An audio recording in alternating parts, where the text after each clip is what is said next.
इस special session में हमारे पास हमारे यहाँ पर दो पर्सनैलिटी आई हुई हैं।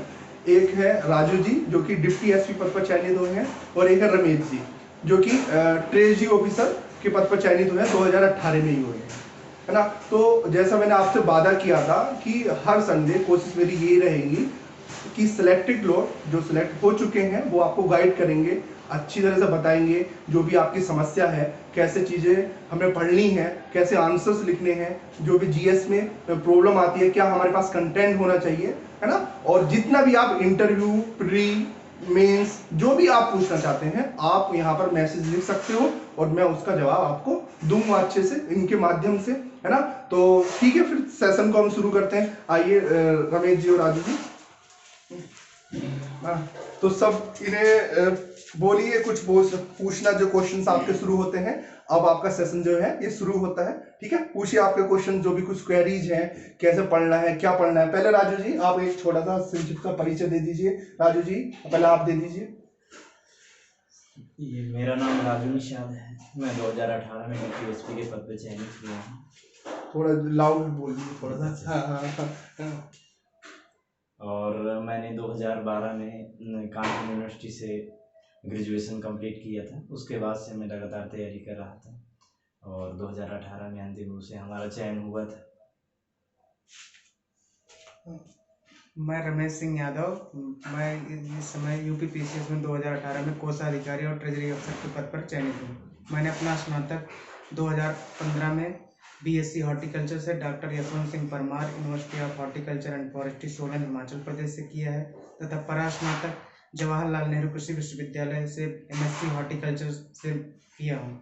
और मैंने 2017 से लगभग तैयारी शुरू की और मैं 2018-19 में आपके बीच सेलेक्टेड हूँ। हाँ, तो रमेश जी हैं, उन्होंने एग्रीकल्चर इनका ऑप्शन रहा था और इनका जो बैकग्राउंड है वो बीएससी एग्रीकल्चर है। और निषाद जी आपका फिलोसफी इनका ऑप्शनल था और ग्रेजुएशन भी ऑप्शनल ही था।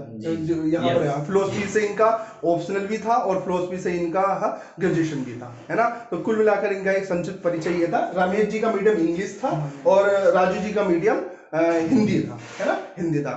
तो कुल मिलाकर इतना है। अब आप बताइए, सबसे पहले हम शुरुआत करते हैं प्रीलिम्स की, है ना। तो प्रीलिम्स को लेकर जितने भी आपके डाउट हैं, है ना, यूपी पीसीएस से रिलेटेड, तो आप यहाँ पर पूछ सकते हैं। अभी भी जो समस्या जो आप मेरे से पूछते हो, ये लोग सिलेक्टेड हो चुके हैं, इनके पास ज़्यादा प्रमाणिकता है, तो ये आपको बताएंगे, स्पेशल गाइड कर सकते हैं प्रीलिम्स के लेवल पर। तो आपके कुछ प्रीलिम्स से रिलेटेड कुछ क्वेश्चंस हैं, है ना। जितने बच्चे क्वेश्चंस पूछते हैं, पहले मैं आपसे कुछ क्वेश्चंस बच्चों की तरफ से ही पूछता हूँ कि रमेश जी आप ये बताइए कि प्रीलिम्स में कौन सा पोर्शन को हमें सबसे ज्यादा फोकस करना पड़ता है। प्रीलिम्स में ज़्यादातर हिस्ट्री और पॉलिटी का ज़्यादा फोकस अगर करेंगे तो, लेकिन आज के इस दौर में सारे सब्जेक्टों को फोकस करना जरूरी है, क्योंकि 1-2 नंबर से ही सिलेक्शन रुक रहा है। इसलिए ऐसी स्थिति में अगर सारी चीज़ें फोकस की जाए तो अच्छा रहेगा। सारी चीजें फोकस की जाए। अच्छा, करंट अफेयर्स को लेकर राजू जी क्या रणनीति अपनानी चाहिए, क्योंकि करंट अफेयर्स का जो हम पोर्शन देख रहे हैं वो आने वाले समय में बहुत ही महत्वपूर्ण बनता हुआ जा रहा है। जैसे सीटें कम हो रही हैं, 10 गुना 12 गुना सीटें हैं, है ना, प्रीलिम्स में क्वालिफाई करवाया जाता है, तो करंट अफेयर्स एक महत्वपूर्ण सेशन बन जाता है, पोर्शन बन जाता है। तो उसके लिए स्पेशल क्या रणनीति अपनानी चाहिए। ये रणनीति होनी चाहिए हमारी सर्वप्रथम कि हम जो मंथली वाइज जो मैगजीन्स आती हैं छोटी सी, जैसे प्रतियोगिता दर्पण या पीडी या क्रॉनिकल का जो आता है छोटा, मतलब जो मंथली वाइज मैगजीन है, उनको हम फॉलो करें। और कुछ वीडियो हैं गौरव गर्ग जैसे कुछ भी वीडियो हैं जो डेली बेसिस पे करंट का अफेयर 10-15 क्वेश्चन बनाते हैं, उनको हमें डेली फॉलो करना चाहिए। अच्छा, जो मतलब कहने का आपका तात्पर्य ये है, जो YouTube चैनल कुछ हैं जो छोटी छोटी वीडियो देते रहते हैं, रोज क्वेश्चन देते रहते हैं, उन क्वेश्चन की डेली पॉइंट ऑफ व्यू से प्रिपरेशन की जा सकती है ना, रोज डेली करंट अफेयर्स से जाते हैं और उनका नोट्स बनाया जाए डेली बेसिस पर, और निरंतर उनका कम से कम हफ्ते में एक बार तो कम से कम उनका रिवीजन किया जाए, कंटिन्यू रिवीजन। मतलब मंथली एक आप नोट्स बना लीजिए डेली, और मंथली पॉइंट ऑफ व्यू से लास्ट में आप उसका रिवीजन कर दीजिए, काफी अच्छे करंट अफेयर तैयार हैं। ओके। और रमेश जी आप यूपी स्पेशल के बारे में कुछ स्पेसिफिक बताना चाहते हैं, जैसे यूपी स्पेशल कितना महत्वपूर्ण हो जाता है पीटी में। आजकल पीटी में यूपी स्पेशल तो बहुत कम पूछता है, लेकिन अगर हम पढ़ते हैं तो हमारा कॉन्फिडेंस बूस्ट होता है। अच्छा। यूपी स्पेशल के लिए ज्यादातर हम अगर घटना चक्र हो या दृष्टि की जो वाणी प्रकाशन की आती है वो मतलब ज्यादा बेहतर होती है। अच्छा, दृष्टि ये वाणी प्रकाशन का घटना चक्रवात। अच्छा, ये जो सेशन होता है बहुत ही महत्वपूर्ण होता है, लेकिन आप कह रहे हैं कि यूपी पीसीएस में यूपी स्पेशल के क्वेश्चन ज्यादा नहीं आते हैं, लेकिन तब भी हमें पढ़ना चाहिए, हमें किसी भी पोर्शन को नहीं छोड़ना चाहिए, पूरा कॉन्फिडेंस बूस्ट करने के साथ हमें तैयारी में रण मैदान में उतरना चाहिए, है ना। बिल्कुल ठीक है। अच्छा, आपके अनुसार राजू जी ऐसा कौन सा पोर्शन है जो यदि हम पढ़ लें इन पोर्शंस को हमारी काफी अच्छी तैयारी हो जाएगी? जैसे हम देखते हैं हिस्ट्री, ज्योग्राफी और पॉलिटी काफी क्वेश्चंस आते हैं। यदि हम इन पोर्शन को कुछ 4-5 टॉपिक अच्छी तरह से मजबूत कर लें, क्योंकि यहाँ पर कुछ बच्चे ऐसे हैं जिन्होंने अभी तैयारी शुरू की है लेकिन एग्जाम उन्हें देना है, तो इसमें ऐसा कौन सा पोर्शन हम पढ़ लें तो चांसेस ज्यादा हो जाएंगे सफल होने के? ये हम कहना चाहेंगे कि सबसे ज़्यादा जरूरी है कि हम विज्ञान में बायोलॉजी का सेक्शन है जो बहुत अच्छे से क्लियर किया जाए, और आपका इकोनॉमी में जो डाटा जो है, डाटा को बहुत अच्छे से आप हमेशा याद रखिए, क्योंकि जो सर्वे में आते हैं और बजट में कुछ डाटा है उनको आप निरंतर ध्यान में रखिए, शायद वो मददगार होंगे आपकी पढ़ाई, आपकी परीक्षाओं में। अच्छा, ओके। आप बच्चों क्वेश्चन पूछ सकते हो, एक्चुअली आपके जो भी क्वेश्चंस आ रहे हैं, क्वेरीज आ रही हैं, उस क्वेरीज को मैं यहाँ पर देख रहा हूँ मोबाइल में, है ना। तो आप ये मत सोचिए जैसा हमारे क्लास में फॉर्मेट होता है मैं वहां पर जाके देखता हूँ, तो ऐसे नहीं होने वाला। आप यहाँ पर देखिए, जो भी क्वेश्चन आप पूछिए, है ना। जैसे वंदना ने क्वेश्चन पूछा है, गरिमा ने क्वेश्चन पूछा है, पहले वंदना का क्वेश्चन लेते हैं। सर, साइंस के प्रिपरेशन कैसे प्रिपरेशन करें, क्योंकि हम हमारी आर्ट स्ट्रीम है और हमें प्रिपरेशन करना है, तो हम कैसे करें? रमेश जी आप बताइए, आपका साइंस भी बैकग्राउंड रहा है, तो बच्चों को यूपी पीसीएस के लिए साइंस में कैसे पढ़ाई करनी चाहिए उसके बारे में कुछ आप सजेशन दीजिए। साइंस के लिए ज्यादातर मैंने तो जो अपना फोकस किया था कि 11 और 12 की जो खासकर बायोलॉजी का पोर्शन है एनसीईआरटी, उसके बाद जो लूसेंट की आती है वो साइंस सफिशिएंट है। अच्छा। खासकर प्रीलिम्स के लिए। लेकिन मेंस के लिए मेरा जो फोकस है, जो करंट अफेयर जो साइंस एंड टेक्नोलॉजी का न्यूज़पेपर में आता है, मैगजीन में आता है, मैंने उसको फोकस किया है और उसके माध्यम से फोकस किया। कुल दोनों के यहाँ पर इंटरेक्शन से हमें ये पता चल रहा है, साइंस में जो पोर्शन है वो फिजिक्स केमिस्ट्री और बायोलॉजी आता है। उसमें राजू जी ने बताया बायोलॉजी सेक्शन बहुत ही महत्वपूर्ण सेक्शन होता है, उसे छोड़े बिना आप नहीं तैयारी कर सकते। रमेश जी के माध्यम से हमें ये इन्फॉर्मेशन पता चलती है कि आप पिछले साल के क्वेश्चंस पेपर, है ना, जितने भी क्वेश्चंस पेपर आए हैं, और एक सर रमेश जी और क्या बोला था, एनसीईआरटी बायोलॉजी को आप फॉलो कर सारा पोर्शन नहीं, कुछ ही मतलब सेलेक्टेड, जैसे न्यूट्रिशन का टॉपिक है, जो ह्यूमन स्ट्रक्चर का पूरा है, विटामिन वाला पोर्शन है, आपका कोई सी बीमारी होती है जो मैं आपको डेली बेसिस पे बताता रहता हूँ बायोलॉजी में। यदि आप ये पोर्शन पर ज्यादा फोकस कर लेंगे तो आपका सिलेक्शन होने की ज्यादा चांसेस रहती हैं, है ना। तो पिछले साल के क्वेश्चन पेपर को और एनसीईआरटी के कुछ सिलेक्टेड टॉपिक को आप पढ़कर ज्यादा चांसेस हो जाती हैं आपके सिलेक्ट होने में। ठीक है, अगला क्वेश्चन हम देखते हैं आपका अभिजीत जी का। यूपी पीसीएस एग्जाम 2021 के 21 का एग्जाम 13 जून को होना है, हमारे पास 3 महीने, हमें तैयारी कैसे करनी चाहिए, है ना। तो तैयारी इनके पास 3 महीने का एग्जाम है। अभी यहाँ पर कुछ बच्चे हैं जिनका कंसेप्ट तो क्लियर है, लेकिन उनके पास 3 महीने का समय है, तो वो इस चीज को बहुत अभी क्रूशियल मानते हैं 3 महीने को। कैसे लगता है आपके लिए राजू जी कि 3 महीने में प्रिपरेशन कैसे की जाए? ये सबसे ज्यादा जो जरूरी है इन 3 महीनों में आपके लिए, पहली बात तो आप पुराने क्वेश्चन को सॉल्व कर जाइए। दूसरी चीज है, जो आपने नोट्स बनाई है, शॉर्ट नोट्स, उनको बार बार रिवाइज करिए। तीसरी चीज है, करंट अफेयर्स अभी तक का आपने जो कई महीनों का आपने नहीं पढ़ा, उसको अच्छे जल्दी से नोट्स प्रिपेयर करिए और उस आधार पर आप तैयारी करिए। और हो सके तो कोशिश करिए कुछ ऐसे वीडियो का सहारा लीजिए, वीडियोज का जो बहुत सही समझाया हो और जो ज्यादा जरूरी हो, उन पे आपको फोकस करना चाहिए हमारी तरफ से। हाँ, ये आपका मेन सर की वजह से बताया जा रहा है कि आपका जितने भी नोट्स मैं बनवा रहा हूँ या कहीं भी आप कहीं अन्य जगह तैयारी कुछ भी कर रहे हैं, यूट्यूब से भी बहुत लोग जुड़ रहे हैं हमारे सामने, तो उनके लिए भी मैं सजेशन ये दे रहा हूँ कि जो भी आप पढ़ रहे हैं उसे अच्छी तरह से पढ़ें, जो भी नोट्स बने हैं उस पर फोकस करिए। इन 3 महीनों में आपकी प्राथमिकता यही होनी चाहिए। अगला क्वेश्चन ये है हमारे पास आदेश जी का। आदित्य जी का, इससे पहले गरिमा सिंह का क्वेश्चन हमें लेते हैं।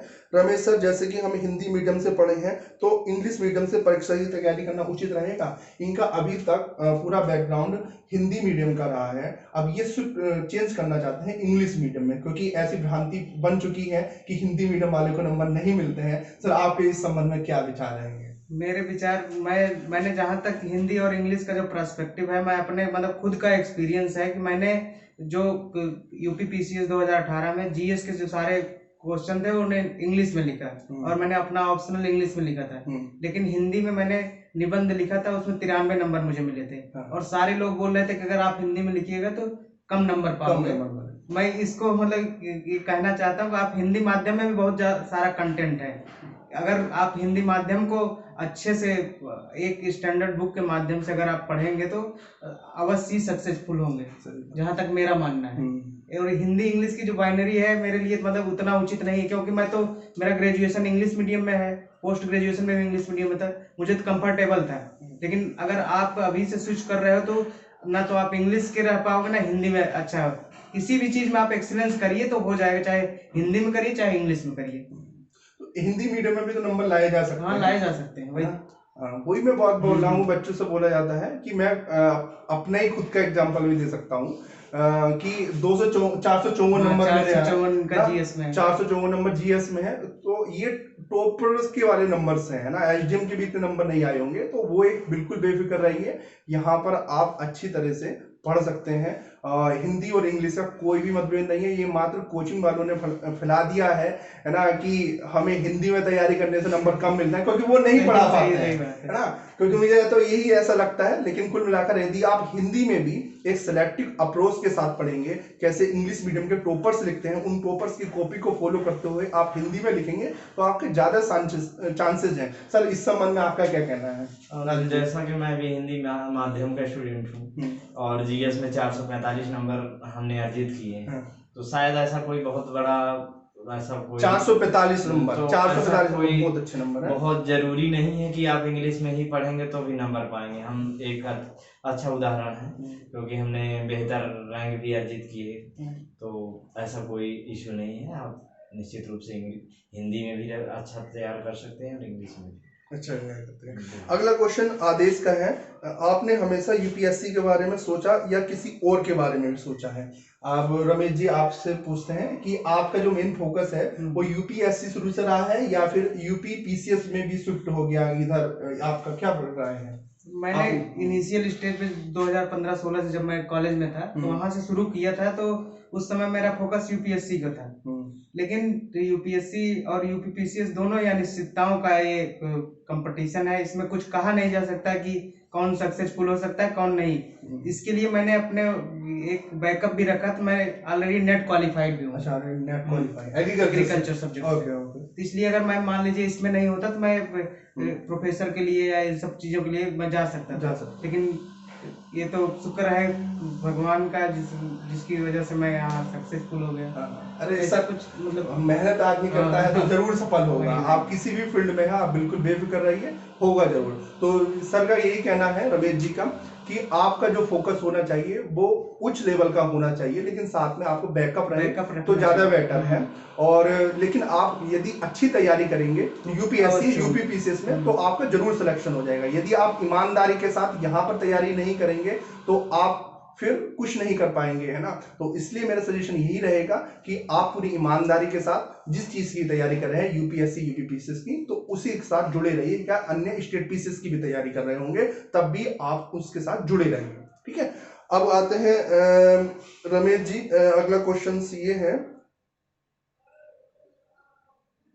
हाँ सर, ये है, इस 3 महीने में मेंस को टाइम देना चाहिए, है ना। इस जो बीच में 3 महीने का जो समय बचा है ना, कुछ बच्चे ऐसे होंगे जिनकी तैयारी अच्छी होगी, उन्हें मात्र रिवीजन करना होगा। कुछ बच्चे ऐसे होंगे कि जो अभी नए हैं, बिल्कुल फ्रेशर है, तो उन्हें 3 महीने क्रूशियल टाइम में, है ना, उन्हें मेंस की तैयारी, अब जैसे ये मार्च तो एंड, फिर मार्च के बाद जो 3 महीने बचते हैं उसमें मेंस में फोकस भी साथ साथ करना चाहिए या प्रीलिम्स को ही एक्सक्लूसिव देना चाहिए?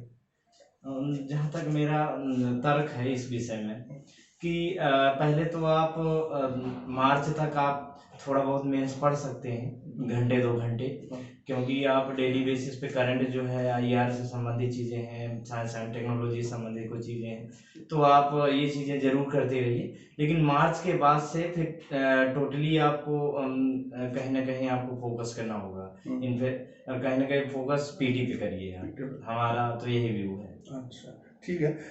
ये है best way to revision. Mukesh Singh ji पूछ रहे हैं बेस्ट वे टू रिवीजन, क्या रिवीजन करने का बेस्ट तरीका होगा?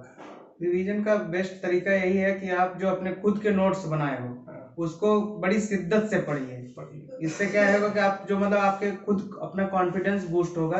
और उसके अलावा आप जो है टेस्ट सीरीज लगवाइए, टेस्ट सीरीज खासकर प्रीलिम्स के लिए। तो उससे आपका क्या है कि आपका एक माइंड मेकअप बन जाएगा, उसके द्वारा आप मतलब एग्जामिनेशन के लिए प्रिपेयर हो जाओगे। और इसमें घटना चक्र का और ये जो अभी मार्केट में टेस्ट सीरीज आएंगे तो उसको आप करिए, तो उससे आपका रिवीजन भी हो जाएगा और आपका पूरा मतलब परीक्षा में सफल होने का भी चांस बढ़ जाएगा। हाँ, तो कुल मिलाकर यही कहना है, जो आपके क्लास नोट्स बने हुए हैं, क्योंकि आपने अपनी खुद की हैंड राइटिंग में लिखे हुए नोट्स हैं, उनके ज़्यादा आप करीब महसूस करते हैं, बजाय किसी नई किताब पढ़ने के आप उन्हीं नोट्स को ज़्यादा अच्छी तरह से फोकस कीजिए।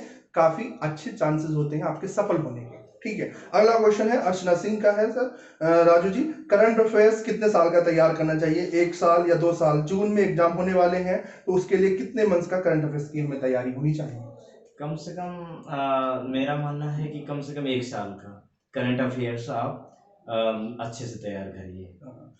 पूरे 1 साल का करंट अफेयर्स सफिशिएंट होता है, और इससे बाहर करंट अफेयर्स जाता भी है तो हमें उसके लिए ज़्यादा परेशान होने की आवश्यकता नहीं है। लेकिन लगभग 90 से 95% जो करंट अफेयर्स होता है, कभी कभी पूरा 100% भी 1 साल के अंदर आ जाता है, तो इसके लिए कोई ज़्यादा परेशान होने की आवश्यकता नहीं है।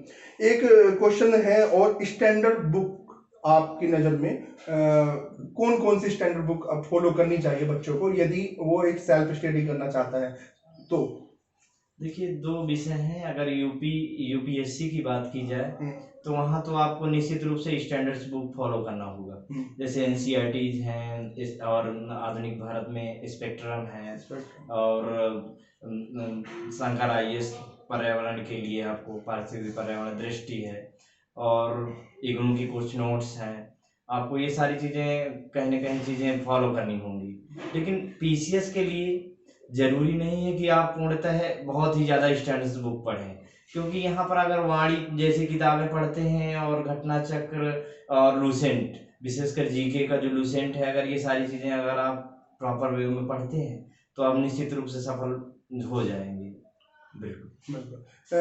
एक मेरी तरफ से क्वेश्चन तो ये रहेगा बच्चों के संबंध में, कि जो पिछले साल के क्वेश्चंस पेपर आते हैं, स्पेशली घटना चक्र जो आता है, उसकी कितनी प्रासंगिकता है इस एग्जाम को क्वालिफाई करने में? इस समय ये मान के चलिए कम से कम 40% प्रासंगिकता है, अगर उसको सही रूप से अगर पढ़ा जाए, उसकी अगर बढ़िया से अंडरलाइनिंग की जाए और उसका प्रॉपर नोट्स या बार बार सेवरल टाइम्स अगर उसका रिवीजन किया जाए, तो निश्चित रूप से आपको बहुत ही हेल्प मिलेगी, है ना। अगला क्वेश्चन ये है सर, पूनम का है। इससे पहले अभय ने एक क्वेश्चन और पूछा है कि सर यूपीपीसीएस 2019 का पेपर आईएएस बेस्ड था, लेकिन 2020 का पेपर बिल्कुल फैक्ट बेस्ड था। 2021 के लिए हमें किस तरह से पढ़ा जाए? ये देखिए, पेपर जो है पेपर बनाने वाले पे निर्भर करता है कि वो फैक्ट बेस्ड पूछता है कि वो कंसेप्ट बेस्ड पूछता है। हमें दोनों अप्रोच फॉलो करना पड़ेगा, फैक्ट भी और कंसेप्ट भी। और हमें एग्जामिनेशन के लिए उस दिन के लिए प्रिपेयर करना पड़ेगा, ना कि आप यहाँ से प्रेडिक्ट करके जाइए फैक्ट आ गया है, मान लीजिए वहां पे फिर कंसेप्ट वाला आ गया, फिर दिक्कत हो जाएगी। मुझे दोनों को अच्छे स्टैंडर्ड बुक फॉलो करते हुए प्रीलिम्स के लिए फोकस करना पड़ेगा। आपको ये कभी भी नहीं सोचना है कि पेपर कैसा आएगा, है ना, क्या कैसे आ चुका है। आपको इस चीज के लिए तैयार करना होना चाहिए कि कंसेप्चुअल आए या फैक्चुअल आए, हमारी तैयारी दोनों होनी चाहिए। तो आपको जैसे जब भी मैं पढ़ाता हूँ तो कंसेप्ट और फैक्चुअल दोनों का एक समागम करते हुए आपको पढ़ाता हूँ। आपको भी सेम इसी तरह से पढ़ना है ना। तो ये बात आपको ध्यान में रखनी है, जो भी पढ़े फैक्चुअल और कंसेप्चुअल दोनों साथ साथ पढ़े, है ना। मैपिंग हमने पढ़ी, मैपिंग में भी हमने क्या किया, कंसेप्ट को भी साथ में लेकर जोड़ा। मॉडर्न हिस्ट्री पढ़ रहे हैं, मॉडर्न हिस्ट्री को भी कंसेप्ट और फैक्चुअल दोनों पढ़ रहे हैं, है है ना। और साथ ही साथ मैं आपसे ये बोलता हूँ घटना चक्र भी पढ़ें, तो घटना चक्र पर भी आपको फोकस करना है। खैर एनीवे, फिर आगे चलते हैं। पूनम का क्वेश्चन है, इकोनॉमी सर्वे में आंकड़ों की बहुत बात करें तो आंकड़े तो बहुत होते हैं, लेकिन कौन सा इम्पोर्टेंट आंकड़ा कौन सा इम्पोर्टेंट होता है, इससे संबंधित कुछ बातें आप बताइए। मतलब ये इनका कहने का क्वेश्चन ये है कि इकोनॉमी सर्वे हम देखते हैं तो बहुत ही ज्यादा हो जाता है, उसमें कोई अच्छे जो पढ़ने वाले होते हैं वो भी नहीं पढ़ पाते हैं, है ना। तो उसके इकोनॉमी सर्वे पढ़ना प्रासंगिक है या नहीं है, या फिर उसकी समरी आती है वो पढ़ना, और उन समरी में भी आपको कौन सा डाटा यूज करना है, इस संबंध में आपका क्या विचार रहेगा राजू जी? यही कहूंगा मैं, जो प्रतियोगिता दर्पण का अतिरिक्तांक आता है विशेष करके अप्रैल में आसपास, मार्च अप्रैल में आता है, तो उसमें सारी चीजें दे दी जाती हैं एक कंसाइज वे में।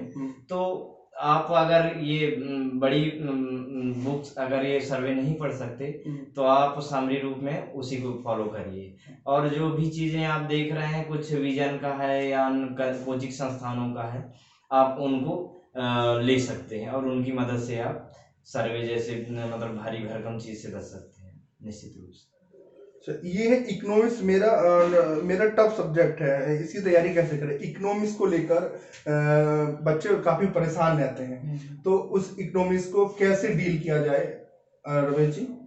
जहाँ तक यूपीपीसीएस में है, यूपीपीसीएस में ज्यादातर जो इकोनॉमिक्स के क्वेश्चन होते हैं, या तो 11th या 12th दोनों की अगर एनसीईआरटी अगर पढ़ ली जाए, खासकर 11th में इकोनॉमिक डेवलपमेंट ऑफ इंडिया है, हाँ। दूसरा है मैक्रो इकोनॉमिक्स,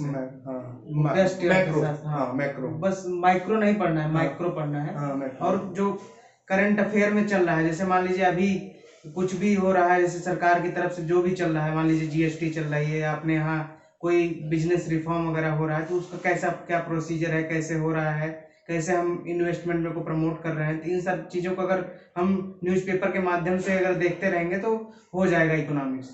और उसके बाद मेरा एक मानना है मुनाल का जो इकोनॉमी का सेक्शन है वो भी अच्छा है, काफी अच्छा। और सर तो अभी पढ़ा ही रहे हैं आप। हाँ, मैं पढ़ाऊंगा अभी इकोनॉमी, इंडियन इकोनॉमी ना। तो यही है रमेश जी, ये पूछते हैं बच्चे, क्वेश्चन पूछ रहे हैं, गरिमा पूछ रही हैं कि सिलेक्टेड मटेरियल का चयन कैसे करें। तो सिलेक्टेड मटेरियल का चयन ये हम बता चुके हैं, जितनी भी स्टैंडर्ड बुक होती हैं पहले आपको उसी फोकस करना होता है ना, तो इस बात पर चर्चा हो चुकी है गरिमा। अगला क्वेश्चन आते हैं अभिजीत का, सीसैट कब से तैयार करना शुरू करें, कितना टाइम सीसैट को दें? बिल्कुल बहुत अच्छा प्रासंगिक क्वेश्चन पूछा है कि कई बच्चे जो जीएस में क्वालिफाई हो जाते हैं और अब देख रहे हैं कि सीसैट का लेवल ज्यादा हो रहा है, तो उस लेवल, बढ़ते हुए लेवल को ध्यान में रखते हुए हमें सीसैट पर भी तैयारी ध्यान देने की आवश्यकता है। तो हम कितना समय दें, कैसे तैयारी करें? किसी का मैथ बहुत कमजोर होता है ना, तो उसके लिए क्या रणनीति अपनानी चाहिए? राजू जी आप बताइए। देखिए, सीसैट एक महत्वपूर्ण अंग है हमारे प्रीलिम्स का, और सर्वप्रथम यही बात कहूंगा मैं हमेशा कि आप मार्च से कंटिन्यू रीजनिंग और मैथ्स और थोड़ा हिंदी, 3 चीजों पर अगर आप सही रूप से फोकस करते हैं, घंटा 2 घंटा कम से कम, नहीं इतनी आप भी रहिए इधर, थोड़ा सा नहीं आ रहा है, अगर आप 1-2 घंटे अगर इसको प्रॉपर वे में देंगे तो आपका सीसैट क्लियर हो जाएगा। और कोशिश करिए कि जो पुराने पेपर्स आए हुए हैं उनका क्या ट्रेंड्स है उसको भी आप देखते रहें, और उस प्रॉपर उसमें आपने जो कमियां हैं उनको इम्प्रूवमेंट करते रहिए। अगला क्वेश्चन है वंदना का कि कंपटीशन काफी ज्यादा हो गया है प्रेजेंट टाइम में, तो हार्ड वर्क के साथ स्मार्ट वर्क कैसे करें? कंपटीशन बहुत ज्यादा हो गया है तो हार्ड वर्क के साथ स्मार्ट वर्क कैसे करें? रमेश जी आपको क्या लगता है इस संबंध में? हार्ड वर्क, इसका मतलब मेन यही है कि हार्ड वर्क भी आप करते रहिए। जैसे मान लीजिए प्रीलिम्स के लिए अलग आप स्ट्रेटजी फॉलो करिए, मेंस के लिए अलग स्ट्रेटजी फॉलो करिए, इंटरव्यू के लिए यहाँ से आपको गाइडेंस मिलेगा ही, लेकिन इसमें स्मार्ट वर्क ये है कि आप जैसे अब अभी प्रीलिम्स की तैयारी है तो 1 महीना आप मेंस की भी देखते रहिए, क्योंकि आपको बाद में टाइम नहीं मिलेगा, फिर इसकी वजह से भी आपको दिक्कत हो जाएगी। क्योंकि अगर मान लीजिए प्रीलिम्स आप क्वालिफाई हो जाते हो तो मेंस में अगर नहीं होगा तो और भी प्रॉब्लम हो जाती है। तो इसलिए मतलब जैसे प्रीलिम्स कम मेंस की अगर तैयारी की जाए ज़्यादा अच्छी रहेगी। लेकिन आज के दौर में उतना भी स्मार्ट मत बनिए कि प्रीलिम्स ही ना निकले और आप लोग रेस से ही बाहर हो जाओ। उस स्मार्टनेस का क्या मतलब है? संतुलन तो बनाना ही पड़ेगा। कहने का रमेश जी का मतलब इतना ही है कि आपको एक संतुलित तैयारी करने की आवश्यकता है। ना तो आप पूरा प्रीलिम्स पर फोकस कीजिए, ना ही पूरा मेंस पर फोकस कीजिए। आप एक संतुलित वे में तैयारी कीजिए। आपका मेंस जब आपका प्रीलिम्स निकल जाए तो मेंस की आपकी 70% तैयारी होनी चाहिए, इतना आपका होना चाहिए। लेकिन जब प्रीलिम्स होने वाला है, प्रीलिम्स से 1 या 2-3 महीने तक, 2-2.5 महीने तक आपको फिर प्रीलिम्स पर भी फोकस करना है ना। तो कुल मिलाकर इस संतुलित वे में आपको तैयारी करनी है, यही आपका स्मार्टनेस तरीका होता है। और दूसरा मेरी नजर में एक स्मार्टनेस तरीका ये भी होता है, आपको पिछले साल के क्वेश्चन पेपर है ना और सिलेबस को ध्यान में रखते हुए ही पढ़ाई करनी है, बजाय इस सिलेबस और पिछले साल में क्वेश्चन जो आए हैं उससे बाहर आपको तैयारी करनी है। तो इन दोनों वे में ध्यान में रखते हुए आपको तैयारी करनी है। ठीक है, अगला क्वेश्चन है आपका मुकेश का, न्यूज़पेपर से नोट्स बनाना कितना जरूरी है और करंट अफेयर्स न्यूज़पेपर से कवर करें या केवल मंथली मैगजीन से कवर करें? राजू जी आप बताइए, न्यूज़पेपर से नोट्स बनाना सही रहेगा या फिर आपका ये मैगजीन्स को फॉलो करना सही रहेगा? देखिए, अपनी अपनी स्ट्रेटजी के ऊपर निर्भर करता है ये बात, क्योंकि आपकी क्या स्ट्रेटजी थी सर? मेरी स्ट्रेटजी ये थी कि मैं द हिंदू और द हिंदू को विशेषकर, और या फिर राष्ट्रीय संस्करण दैनिक जागरण, इनसे नोट से हमने बनाई है।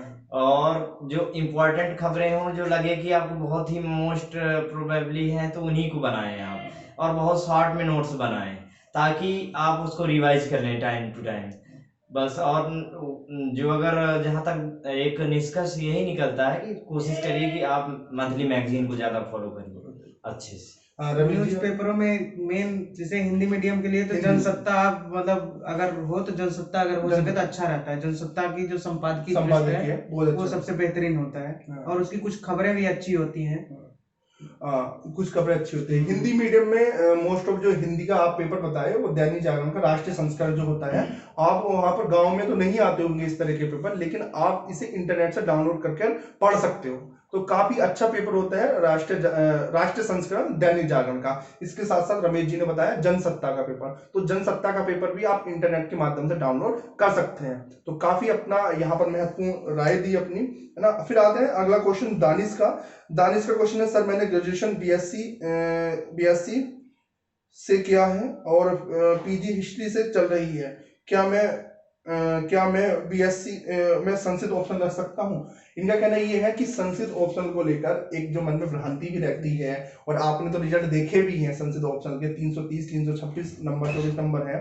तो आपके क्या राय रखती हैं इन ऑप्शनल को लेकर कि एक नॉन बैकग्राउंड वाला जो लड़का है वो संस्कृत ऑप्शन रख सकता है? आपके जो करीब में फ्रेंड सर्किल में जो लोग रहे हैं जिन्हें आप जानते हैं, तो उस राय को ध्यान में रखकर, क्योंकि आपका बैकग्राउंड तो है नहीं, तब भी एक जनरल जो पर्सपेक्टिव है वो आपका क्या रहेगा इस ऑप्शनल को लेकर? रमेश जी देखिए, ऑप्शनल के लिए सबका अलग अलग क्राइटेरिया होता है। ऑप्शनल का पहला क्राइटेरिया होता है भाई ये सिलेक्शन रेट इसका कितना है, दूसरा आपकी पसंद कितनी है, तीसरा इसके मतलब बारे में उपलब्ध सामग्रियां कितनी है।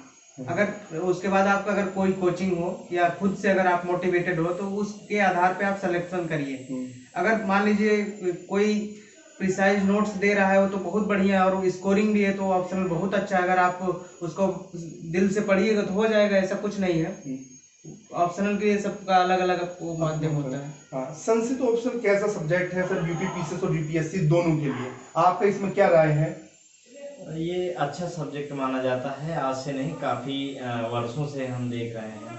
कई रिजल्ट्स रहे हैं संस्कृत के अच्छे आईएएस में अच्छे रिजल्ट रहे हैं। और जो वर्तमान जब से स्केलिंग सिस्टम हटा है तो यूपी में इसका प्रभाव अच्छा पड़ा है और कहीं ना कहीं अच्छी रैंकर कहीं ना कहीं इस सब्जेक्ट से हो रहे हैं, तो निश्चित रूप से होना चाहिए। और दूसरी बात ये है कि यहाँ सब्जेक्ट जो आप ले रहे हैं वो आपकी चॉइस और आप कितना उसको अच्छे से समझ पा रहे हैं, कितनी अच्छी स्ट्रेटजी बना पा रहे हैं, ये महत्व रखता है। ये जरूरी नहीं है कि आप किस बैकग्राउंड से, बस। बिल्कुल, बहुत सही। अमित पूछ रहे हैं कि आंसर राइटिंग कैसे करें? रमेश जी आंसर राइटिंग का पहले तो आप एक बार जो है मेंस का जो है पूरा एक बार सिलेबस अगर तैयार हो जाएगा, फिर उसके बाद 2-2, 3-3 क्वेश्चन अगर आप धीरे धीरे करते रहेंगे, फिर उसके बाद अपना खुद से ही चेक करिए या कोई आपका मेंटर हो उससे करवाइए। फिर उसमें जो इम्प्रूवमेंट आ रही है उसको आप मतलब बहुत गहराई से करिए, ये नहीं कि आप थोड़ा सा उथली नॉलेज से नहीं कि मतलब कि आप वो कर रहे हैं भाई। अगर मान लीजिए कोई मेंटर आपको बोला कि भाई ये कर लीजिए, तो आप अगर वो नहीं कर रहे हैं तो गलत बात है, तो गलत बात। आप उनको मतलब अच्छे से फॉलो करिए। हाँ, ये आंसर राइटिंग पे मैं कुछ बोलना चाहूंगा। देखिए, आंसर राइटिंग शुरुआत करने में समस्या होती है। लोगों की सबसे बड़ी समस्या होती है कि हम कैसे सर शुरू करें। तो हम तो कहेंगे कि आप कुछ भी लिखिए, पहले लिखिए, लिखना तो शुरू करिए। आप अपनी कहानी लिखिए, हमारे तरफ से कोई दिक्कत नहीं। गांव की समस्या लिखिए, लिखना तो शुरू करिए, बाकी चीजें अपने आप लिखिए। कोई मैटर लिखिए, जीवन में कुछ चीजें हो रही हैं उनको लिखिए, धीरे धीरे लिखेंगे। फिर आप जैसे 2-4 तो ग्रुप बनाइए, कोशिश करिए। आजकल हमारे सोशल मीडिया इतना अच्छा है, जैसे अच्छे दोस्त हैं, हम लोगों को भी भेजिए आप। ऐसा नहीं है सर हैं, प्रिंस सर हैं हमारे, इसमें आपकी हेल्प हमेशा करेंगे, हम लोग भी करेंगे। तो ये काम कर सकते हैं आप, हमें आंसर दे सकते हैं। और अपना ग्रुप खुद बनाइए आप, उसमें एक दूसरी कापियां खुद चेक करिए, और हो सके तो बैठ के लिखिए अगर आसपास रहते हैं, और दूर दूर है तो फिर एक दूसरे को क्वेश्चन आंसर सेंड करके चेक करवा सकते हैं। बहुत सही question, thank you Raju ji. अगला क्वेश्चन है अमित का फिर से। एक बार सर, मेरा ग्रेजुएशन फर्स्ट ईयर है, क्या मैं तैयारी कर सकता हूँ?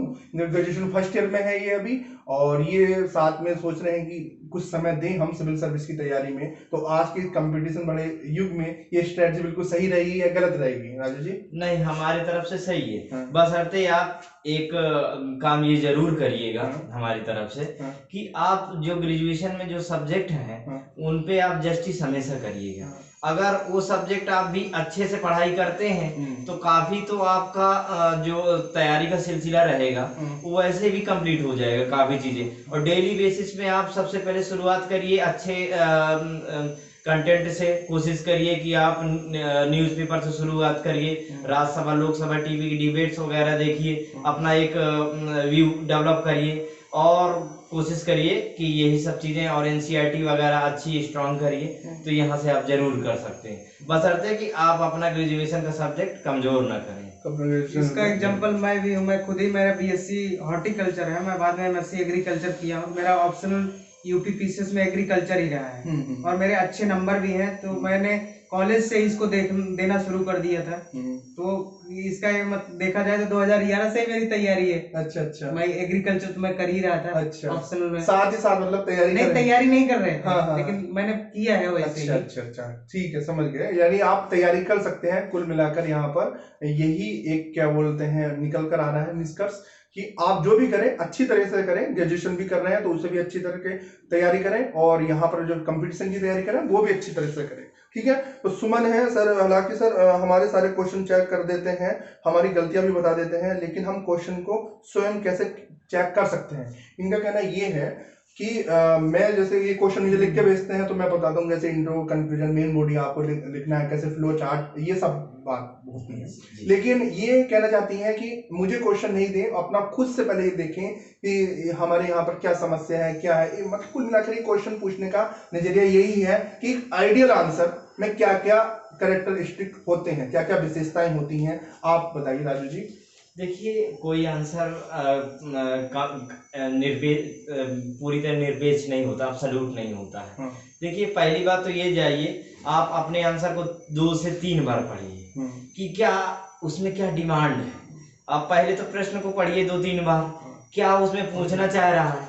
उसके बाद आप जब आंसर अपना पढ़ेंगे, आप तो आंसर जब अपना पढ़ेंगे तो उसमें चीजें आपको निकल के आएंगी कि अगर स्वयं को अच्छा नहीं लग रहा तो दूसरा आपका क्वेश्चन अगर आंसर चेक करेगा तो उसको कहाँ से अच्छा लगेगा। आप अगर सेटिस्फाई होने लगेंगे धीरे धीरे तो कहीं ना कहीं अच्छा आंसर आपका हो जाएगा। और दूसरी बात ये है हमारी कि आप जब आंसर लिख रहे हैं जिसमें वो कंटेंट डाला है तो उसको आप गूगल की सहायता से, पीआईबी की सहायता से, कुछ न्यूज़पेपर्स की सहायता से उसको कहीं ना कहीं वहां से जोड़ के चेक करिए तो आपको सहूलियत जरूर मिलेगी। पीआईबी प्रेस इंफॉर्मेशन ब्यूरो होता है, वहां पर समय समय पर गवर्नमेंट अपनी इंफॉर्मेशन को साझा करती है, तो उसके संबंध में भी राजू जी बोल रहे हैं, आप उसका सहारा ले सकते हैं। अब आते हैं अभय का क्वेश्चन है। अभय का है सर, हिंदी मीडियम के उत्तर लेखन और इंटरव्यू के लिए हिंदी भाषा शैली में शब्दों का चयन कैसे किया जाए, ये किस तरह से तैयारी की जाए? इस संबंध में राजू जी ही बता पाएंगे क्योंकि इनका हिंदी मीडियम है। सर कौन से शब्दों का चयन जो होता है हिंदी मीडियम में और इंग्लिश मीडियम हिंदी मीडियम में, मेंस में और इंटरव्यू में कैसे शब्दों का चयन करना चाहिए, किस तरह से आप बताइए थोड़ा। देखिए, आप जब भी कोई साहित्य पढ़ रहे हैं, हाँ। कोई निबंध पढ़ रहे हैं, हाँ। या कोई अखबार पढ़ रहे हैं, सभी की अपनी अपनी विशेष शैली होती है। कोशिश करिए जैसे कुछ सर्वविदित, एक शब्द है सर्वविदित, विशेषज्ञता, मतलब की पॉइंट्स, जैसे कुछ कुछ चीजें होती हैं, जैसे इन शब्दों को आप निश्चित रूप से आप नोट डाउन करिए, एक नोट्स बनाइए 4-6 पेज का। आप कोशिश करिए उसमें तथाकथित, यद्यपि, तदापि, कहाँ ये सारे शब्दों को कहाँ कहाँ पुट अप करना चाहिए। तो ये चीजें आप वहां से धीरे धीरे आप कई वर्षों में, महीनों में ये प्रक्रिया जब अपनाएंगे, ये चीजें करेंगे, तो आपको धीरे धीरे आपकी जो शब्दकोश की आपकी क्षमता है वो निश्चित रूप से इन्हेंसमेंट होगी। तो कहने कुल मिलाकर यहाँ पर राजू जी का मतलब यही है कि आपके जो शब्दों का चयन होना चाहिए वो किताबों में जो शब्द आ रहे हैं, न्यूज़पेपर में कुछ शब्द आ रहे हैं, साहित्य में जो शब्द आ रहे हैं, उन देखिए कुछ ऐसे ऐसे शब्द होते हैं जिनसे भाषा शैली काफी प्रभावी हो जाती है। उन शब्दों का आप अपने आंसर राइटिंग में, अपने बोलने के क्रम में उनका प्रयोग करने जब आप शुरू कर जाएंगे तो आप इंटरव्यू में और मेंस में भी आप उन शब्दों का अच्छी तरह से यूज कर पाएंगे। तो इसे अभ्यास में लाना अति आवश्यक है। फिर अगला क्वेश्चन है आदेश का। सर मैंने अभी 12th किया है और तैयारी शुरू कर रहा हूँ, ये सही रहेगा नहीं? इस सवाल का आंसर तो पहले अमित ने जो पूछा था वही सेम ही है कि तैयारी आप कर सकते हो यदि आपका 12th पूरा हो गया है, लेकिन दोनों पर एक संतुलित ग्रेजुएशन और आपकी जो तैयारी हो रही है दोनों में संतुलित संतुलन बनाए रखना आवश्यक है। ठीक है, अगला क्वेश्चन है ऐसे की तैयारी कैसे करें? ऐसे की तैयारी कैसे करें रमेश जी? मेरा जो ऐसे की तैयारी का जो अप्रोच है, पहले तो मैं साहित्य को खूब पढ़ा हूँ, खासकर जो मान लीजिए प्रेमचंद की जो बुकें हैं, या जो अभी भी आज के समय के समकालीन साहित्य जैसे नीलोत्पल मिलाल का डार्क हार्स है, या मतलब जो साहित्यिक किताबें हैं। और इसके बाद मैंने जनसत्ता का जो एडिटोरियल होता है उसको भी मैंने अच्छे से फॉलो किया। फिर और भी मान लीजिए राज्यसभा या लोकसभा टीवी पे जो उनकी मान लीजिए इंट्रोड्यूस करते हैं, उसका भी अगर आप लैंग्वेज देखेंगे तो बड़ा अच्छा रहता है, साहित्यिक रहता है। तो उसको भी आप धीरे धीरे अगर प्रयास करेंगे तो आराम से हो जाएगा। इसके लिए हमने कोई विशेष तैयारी नहीं की, मतलब स्पेशली निबंध के लिए या इस तरह की कोई स्ट्रेटजी नहीं फॉलो किया। राजू जी आपका क्या कहना है ऐसे के लिए? वेल, मैं तो हमेशा ऐसी कोई स्ट्रेटजी तो नहीं फॉलो करता था, लेकिन क्या है कि ऐसे होता है जिसको हम लोग किसी धारा में न बांध, मतलब एक प्रकार से उसमें एक कोई किसी प्रकार बंधन ना हो, निर्बंधन एक प्रकार से हो उसमें। निबंध में क्या है, आप बहते जाएं, जैसे पानी बहता है उस प्रकार से आपके विचारों का प्रवाह हो, आपकी जो स्वयं की जो दक्षता है, आपके जो विचार हैं, जो आपके संप्रत्यय हैं, सारी चीज़ें अगर एक समावेशित रूप में हो जाएंगी और उनको आप सही शब्दों का चयन करते हुए क्रमबद्ध रूप से अगर करते रहेंगे और नई नई चीज़ें जोड़ते रहेंगे तो निश्चित रूप से आपका निबंध बहुत ही अच्छा हो जाएगा। और कोशिश करिए कि जो आप टीवी में देख रहे हैं, जो कोई अच्छा एंकर बोल रहा है, आप राष्ट्रपति श्री एपीजे अब्दुल कलाम जी का कोटेशन है, उन्होंने क्या कहा, मन की बात में कुछ चीज़ें चल रही हैं, वहाँ से अगर आप रिलेट कर देते हैं तो शायद निश्चित रूप से आप बहुत अच्छे अंक पाएंगे। बहुत अच्छा सजेशन सर ने दिया है कि आपका जहाँ पर जितने भी गवर्नमेंट्स के जो प्रोग्राम होते हैं, राज्यसभा या लोकसभा की जो टीवी डिबेट्स होती है, मन की बात होती है, रमेश जी ने बताया कि जनसत्ता पेपर्स आप पढ़ें, उससे जो कोटेशन होती हैं वो यूज करें, कोटेशन डालें ना, तो इन सबके से एक संतुलित प्रयास के द्वारा आपका एक अच्छा निबंध लिखा जा सकता है ना। तो बहुत अच्छा, thank you sir Ramesh ji और राजू जी इस संबंध में बताने के लिए। अगला क्वेश्चन है ऐसे राइटिंग की तैयारी कैसे है, उसका कंटेंट क्या लें? ये तो सेम क्वेश्चन हो गया हिमांशी का, तो आपका आंसर मिल गया होगा हिमांशी। मुकेश पूछ रहे हैं जनरल हिंदी में अच्छे मार्क्स के लिए क्या स्ट्रेटजी अपनाएं ना। एक सामान्य हिंदी जो होती है 150 नंबर का आता है, उस पर कैसे स्ट्रेटजी अपनाई जाए सर बताएंगे राजू जी? इसमें कुछ बेसिक्स बुक हैं। सिलेबस उठाइए, पहली बात तो अपना बेसिक्स बुक हैं, जैसे हरदेव बाहरी और पीएन पांडे। इसमें क्या है, पीएन पांडे में आप विशेष करके मुहावरे लीजिए, और हरदेव बाहरी और वासुदेव नंदन एक और बुक आती है ऐसे कुछ करके, वासुदेव जी जी। तो इन 2-3 बुकों को रिलाई आप लीजिए और कोशिश करिए कि इन्हीं को बार बार रटिए, क्योंकि यहाँ पर चीज़ें बहुत ही कहीं न कहीं वो चीज़ें कहीं न कहीं रटना ही पड़ता है, मुहावरे वगैरह बहुत चीज़ें, तो यही करिए, मेरा तो यही सुझाव। हिंदी के संबंध में ये है कि मुहावरे 30 नंबर के मुहावरे आते हैं, 150 में 30 नंबर, वो काफी क्रूशियल होते हैं, तो उसके लिए आप स्टैंडर्ड बुक को फॉलो कीजिए, है ना, और साथ ही साथ जो पिछले साल के क्वेश्चन पेपर आए हुए हैं वो कीजिए, और जो स्टैंडर्ड बुक बताई है सर ने उसी बुक को फॉलो करते हुए आप एक जनरल हिंदी का जो पेपर है उसे काफी अच्छी तरह से कर सकते हैं। फिर अगला क्वेश्चन ये आता है दानिश का कि सर मैंने यूपीएससी में हिंदी मीडियम का स्टूडेंट के लिए इंग्लिश पेपर के लिए क्या भूमिका होती है, क्या डिजर्विंग होता है ये, या ऑब्जेक्टिव, और कितना परसेंटेज करना चाहिए हिंदी मीडियम के स्टूडेंट को। ये कहने का मतलब ये है कि इनका क्वेश्चन ये है कि न्यूज़पेपर के संबंध में कि इंग्लिश का न्यूज़पेपर एक हिंदी मीडियम के स्टूडेंट को पढ़ना सही रहेगा या नहीं रहेगा, है ना, क्योंकि एक ये ऐसी पृष्ठभूमि से आते हैं जो थ्रू आउट हिंदी से भी पढ़ाई हुई है, तो ये जो इंग्लिश मीडियम के जो पेपर होता है दा हिंदू वगैरह, इनके लिए उचित रहेगा पढ़ना, नहीं रहेगा? अगर आपको इंग्लिश बहुत ही समस्या है, अगर यूपीपीसीएस स्पेशल आप पढ़ना चाह रहे हैं, तो आजकल द हिंदू डिस्कशन आता है, चाहे आप आईएएस ओनली हो या अनअकैडमी हो, बहुत सारे यूट्यूब चैनल चला रहे हैं, तो आप एक हिंदी का न्यूज़पेपर पढ़िए और यहाँ से हिंदू कोशिश करिए, डिस्कशन जो आता है डेली बेसिस में उसको एक बार सुन लीजिए, अगर उसके नोट्स वोट्स बना सके तो आप बना लीजिए। तो ये नहीं है कोई स्टेटस मेंटेन नहीं करना है आपको, सिर्फ हिंदी अखबार पढ़िए, और जो राज्यसभा लोकसभा टीवी है रोज का डेली कोई अगर इनमें अगर कोई डिबेट चल रही है उससे कुछ बिंदु आप नोट कम से कम उससे नोट डाउन करिए और यही काम करिए, कोई जरूरी नहीं है कि आप। बिल्कुल सही बात बोला सर ने कि हमें हिंदी मीडियम में तैयारी करनी है, ना कि इंग्लिश मीडियम में, है ना। तो द हिंदू पेपर पढ़ के आप सिर्फ मात्र इंग्लिश के शब्दों में ना उलझ जाए, और इंग्लिश काफी हार्ड भी क्लिष्ट भी होते हैं, जो उसका एडिटोरियल पढ़ते हैं बहुत ज्यादा होते हैं, तो उसके संबंध में आपको बिल्कुल भी परेशान नहीं होना है, ठीक है। आपका मीडियम हिंदी है, हिंदी पढ़िए, और जो न्यूज का करंट अफेयर्स का कंटेंट है वो आप कहीं और से भी पढ़ सकते हैं, मैगजीन से भी पढ़ सकते हैं, मतलब उसका जो ये बता रहे हैं सर हमारे, हाँ, ओनली आईएएस और ये जो अनअकैडमी यहाँ पर जो द हिंदू एडिटोरियल का डिस्कशन करते हैं, ये भी आप कर सकते हैं, इनका कहना ये है। फिर आपका आता है अक्रम का क्वेश्चन है, पढ़ाई करते समय डीमोटिवेट हो जाता है किंतु मोटिवेशन कैसे रखे सर, है ना, कभी काफी अच्छा क्वेश्चन है, बताइए मोटिवेट आप कैसे रखते थे अपने को? That's a good question. I will मैं काफी अपनी स्टडी शेयर करूंगा इस विषय में। देखिए, कम से कम हफ्ते भर में एक बार ये चीजें आती हैं, स्ट्रेस आता है, क्योंकि बहुत प्रकार का स्ट्रेस आता है, परिवार का दबाव है, समाज का दबाव है, किसी की प्रेमिका का दबाव है, किसी के प्रेमी का दबाव है, बहुत सारी चीजें चलती हैं जीवन में।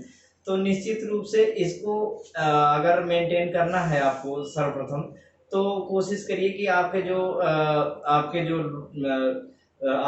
अच्छे लोग हैं, जो आपके लीडर्स हैं, जिनको आप मानते हैं कि उन्होंने बहुत संघर्ष करके आगे बढ़ा है, जो आपके रोल मॉडल हैं, तो उनको भी याद करिए। पहली बात तो कोशिश करिए कि उन्होंने कितना संघर्ष किया, जैसे अपने अब्राहम लिंकन साहब को कभी पढ़िए, इनको थोड़ा थोड़ा पढ़िए कभी कभी, तो आपको लगेगा कि वाकई में एक संघर्ष भरा जीवन रहा है उनका, कितना संघर्ष करके वो इतने बड़े ओहदे पर पहुंचे।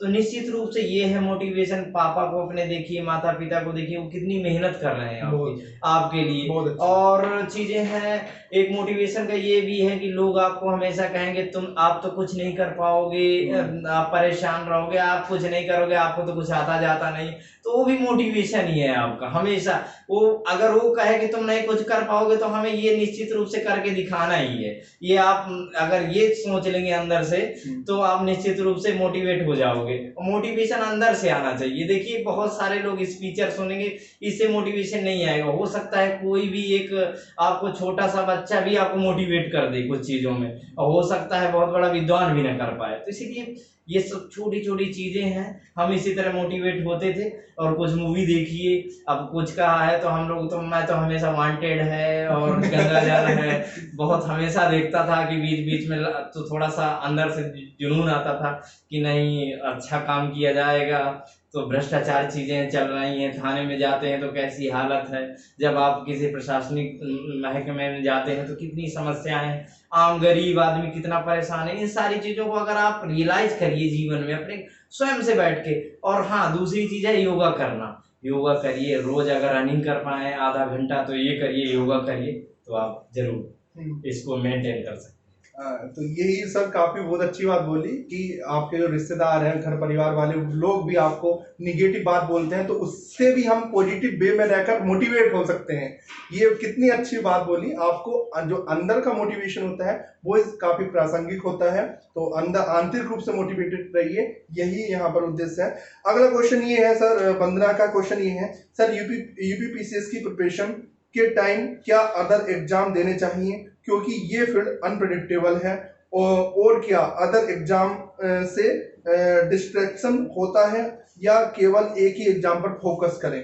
आपका क्या विचार है रमेश जी इस मामले पर? देखिए, अदर एग्जाम पे आप फोकस कर सकते हैं, लेकिन अगर आप इससे रिलेटेड कोई एग्जाम हो जिससे आपका ज्ञानवर्धन भी हो और उसमें सिलेक्शन का भी चांस हो, जैसे मान लीजिए यूपीपीसीएस है या एसएससी का है, तो मान लीजिए अगर आपको मैथ नहीं आता है तो आपको मैथ फिर से पढ़ना पड़ेगा, तो वो डिस्ट्रैक्ट कर देगा। अगर मान लीजिए यूपीपीसी या एसएससी के अलावा अगर कोई एग्जाम है जिसमें जीएस पूछ रहा हो या कुछ और पूछ रहा है तो उसमें आप कर सकते हो। और दूसरा ये है कि आप एक अगर बैकअप बना के चलेंगे तो थोड़ा अच्छा भी रहेगा कुछ, मतलब क्योंकि अनप्रिडिक्शन है सभी लोगों को भाई, सीटें कम है, लाख लोग बैठते हैं, फिर उसकी वजह से भी दिक्कत है। इसलिए अगर इससे रिलेटेड कोई मान लीजिए जीएस से रिलेटेड या उस एग्जाम से, इस एग्जाम के रिलेटेड कोई भी चीज हो तो अगर अच्छे से कर रहे हैं तो कोई दिक्कत नहीं है, आपको दिक्कत भी नहीं होगी और मे भी सिलेक्शन उसमें हो जाए, इसमें तो होगा ही आपको। कहने का मतलब रमेश जी का ये है कि आपका कोई एक ऐसा एग्जाम दे रहे हैं जो इसका पूरा एग्जाम है ना, कि आप जीएस की यहाँ पे तैयारी कर रहे हैं और दूसरे एग्जाम में भी जीएस ही आती है, तो ऐसे एग्जाम को आप दे सकते हैं। लेकिन आप ऐसे एग्जाम पर कभी भी फोकस नहीं करेंगे जहां पर मैथ स्पेशल रूप से पूछा जा रहा है, या कोई भी सब्जेक्ट जो स्पेशल रूप से पूछा जा रहा है, इससे काफी हट जाता है। तो ऐसे एग्जाम की आप तैयारी ना करें तो ज्यादा बेटर होता है। यदि आप साथ में ऐसे एग्जाम की तैयारी कर रहे हैं कि जो एक पूरक के रूप में काम करें तो यहाँ पर वो अच्छा होता है। अगला क्वेश्चन ये है सर, सोशल मीडिया को कैसे मैनेज किया जाए? नई मूवी आती है तो मूवी देखने में मन लग जाता है। अभय जी बताइए, क्या नाम है? अभय जी का क्वेश्चन है, राजू जी बताइए। देखिए, मूवी भी हमारे जीवन का एक अभिन्न हिस्सा बन गया है भाई। हम भी देखते थे, हम तो मेंस के दिन भी देखते थे बहुत, लेकिन ऐसा नहीं है। मूवी देखिए तो कोशिश करिए कि बाकी चीज जब भी देखिए उसका अच्छी चीज देखिए और अच्छी मूवी देखिए, क्योंकि मूवी तो हमेशा रिलीज होती है, तो मतलब है कि आप हर मूवी नहीं देख सकते अगर इस पीरियड में आप पढ़ाई के दौरान। तो कोशिश करिए सिलेक्टिव मूवीज देखिए, और जो देखिए तो उनमें भी कुछ निकालिए, क्योंकि केस स्टडी हल करेंगे आप, कोई भी चीज अगर लिखेंगे तो कहीं ना कहीं वो चीजें आपको हेल्पफुल रहेंगी और आपको मोटिवेट करेंगी। सोशल मीडिया को कैसे मैनेज करना है? सोशल मीडिया को क्या है, ये जरूरी है या नहीं है, पहले ये भी आप बता दीजिए सर, है ना, फेसबुक ये सब वगैरह। हम तो 2017 तक तो इससे बिल्कुल दूर रहे, केवल कभी कभी फेसबुक भी कभी महीने 2-4 महीने में खोल लिया, बस ऐसे करते थे। 2017 में हमने जब मोबाइल परचेज किया तो फिर हम लोगों ने 18 में, मैं 1 साल उसके बाद भी सोशल मीडिया का इस्तेमाल नहीं करता था, लेकिन 18 से भी मैं इसको करने लगा और बहुत कम यूज करते हैं। कोशिश करिए कि गलत चीज़ों से बचिए आप, और आप अपनी जो ये बुद्धि है, इस विवेक है, इसका प्रयोग करिए। अगर अपनी ये सारी चीज़ों को आप अगर प्रॉपर वे में कर पाते हैं तो सोशल मीडिया आपको प्रभावित नहीं कर पाएगी, और सोशल मीडिया का आप उपयोग अपने सकारात्मक विकास में करिए, तो कोई दिक्कत ऐसी नहीं है। अगला क्वेश्चन अभिजीत जी का है, वो ये पूछ रहे हैं यूपीएससी का प्री और यूपीपीसीसी का प्री दोनों अभी साथ साथ आने वाले हैं, तो हम उन दोनों की तैयारी साथ साथ हम कर सकते हैं या हमें यूपीपीसीसी की अलग करनी चाहिए और यूपीएससी की अलग तैयारी करनी चाहिए? रमेश जी इसके बारे में आपका क्या कहना है? जैसा पैटर्न भी चेंज हो रहा है तो उस पॉइंट ऑफ व्यू से बताइए। इसके बारे में देखिए, यूपीपीसीएस जो है ज्यादातर फैक्ट बेस कभी कभी पूछता है और यूपीएससी जो है कंसेप्ट बेस पूछता है। अगर आप मैनेज कर सको तो कर लो, लेकिन अगर एक चीज पे फोकस करेंगे तो मे बी यूपीपीसीएस निकल जाए और दोनों पे अगर फोकस करेंगे तो दोनों न निकल जाए, दोनों निकलेगा। इसलिए मेरा ये मानना है कि आप अपने इसमें तो आपका खुद का बुद्धिमत्ता है कि आप किस बेस पे कर रहे हैं, आपको क्या चाहिए। इसके कहने का मतलब, रमेश जी के कहने का मतलब ये है कि आपका आप दोनों चीज पर फोकस कर सकते हैं, लेकिन आप अपनी क्षमताओं को पहचानिए। आपको लगता है कि आपकी कंसेप्चुअल पढ़ाई ज्यादा है तो यूपीएससी में भी कर सकते हैं, फैक्चुअल ज्यादा है तो यूपीपीसीएस में कर सकते हैं। अगर दोनों का एक संतुलित अप्रोच आप रख सकते हैं तो दोनों की भी तैयारी आप साथ कर सकते हैं ना। तो ये है, फिर अगला हिमांशु का क्वेश्चन है लास्ट क्वेश्चन हम ये ले रहे हैं अपना, और फिर सेशन की हम समाप्ति कर देंगे। फिर क्या है, यूपीएससी में लैंग्वेज का जो पेपर होते हैं उसमें इंग्लिश पेपर को कैसे तैयार करें, उसका सोर्स बता दीजिए।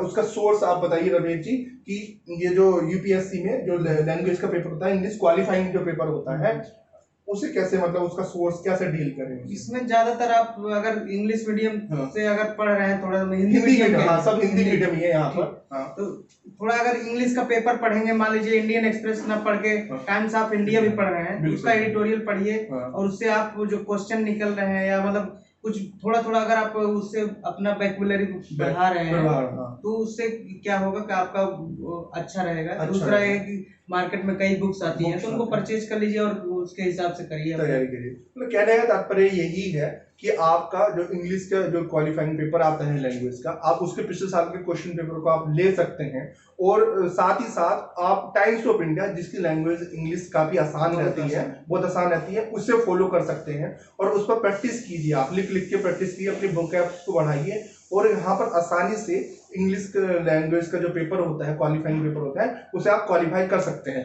तो कुल मिलाकर आज का हमारे पास यही सेशन की समाप्ति होती है। यहाँ पर रमेश जी कुछ बताना, राजू जी कुछ बताना चाह रहे हैं। ये है जैसे कंपलसरी इंग्लिश के लिए अनअकैडमी में क्लास पड़ा हुआ है, आप जाइएगा तो कंपलसरी इंग्लिश डाल दीजिएगा तो उसमें कम से कम 150 लेक्चर पड़े हुए हैं, तो आप उसको कंटिन्यू फॉलो करके आप अच्छा कर सकते हैं और अखबार पढ़िए और थोड़ा सा ग्रामेटिकली पोर्शन है जो आपका उसकी स्ट्रॉन्ग है तो हो जाएगा। अच्छा, तो कुल मिलाकर यहाँ पर राजू जी ने ये कहा है कि अनअकैडमी पर कोई एजुकेटर होंगे, उन्होंने स्पेशल रूप से इंग्लिश कंपलसरी के लिए पढ़ा है, आप उसे भी फॉलो कर सकते हैं। लास्ट एक क्वेश्चन ये पूछ रहे हैं अभिजीत का, डिसेबल लास्ट क्वेश्चन ये है, फिर इसके बाद हम अपनी बातें कम कर देंगे।